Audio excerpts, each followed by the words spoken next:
উড়িষ্যার খুর্দা রোডের ওপরে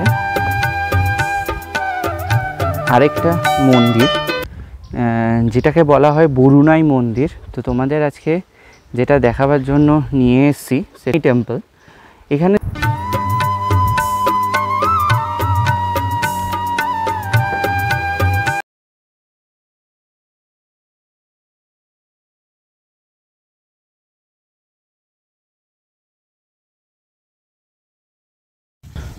নমস্কার, ডক্টর তাপস চ্যানেলের এক্সপ্লোর বেঙ্গলের পেজে আপনাদের সবাইকে স্বাগত।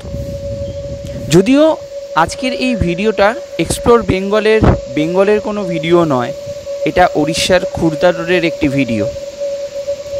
একটা কাজে আমরা এসেছিলাম উড়িষ্যার খুর্দা রোডে, সেখান থেকে আমরা চলে গেছিলাম এমন একটা মন্দির। উড়িষ্যার খুর্দা রোডের ওপরে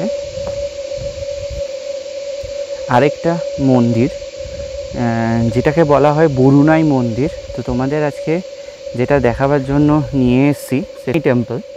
এখানে দুটো মন্দির আছে, মাতা বরুণাই আর করুণাই। এই দুটো টেম্পল বরুণাই পাহাড়ের ওপরে অবস্থিত। অনেকটা উঁচুতে এসে আমাদের এই ভিডিওটা করতে হয়েছে, যদিও আসতে একটু দেরি হয়ে গেছে বলে বন্ধ হয়ে গেছে। তো এটাই হচ্ছে বরুণাই টেম্পল, যেটা বহন করছে অনেক ঐতিহাসিক অনেক তথ্য। হ্যাঁ, আমরা কথা বলছি মাতা বরুণাই এবং করুণাই মন্দিরের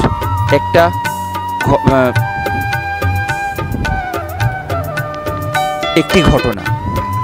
মাতা বরুণাই এবং করুণাই খুর্দা রোডে অবস্থিত একটি মন্দির। এটা বরুণাই পাহাড়ের ওপরে অবস্থিত। এই বরুণাই মন্দিরে উঠতে হলে টোটাল 88টা সিঁড়ি একদম পেরিয়ে এই মন্দিরে ওঠা যায়। কথিত আছে খুর্দা রোডের রাজা, খুর্দাগঞ্জের রাজা এবং তাদের মন্ত্রীরা এবং তাদের প্রজারা সবাই এই মন্দিরটাকে খুবই মান্যতা দিত।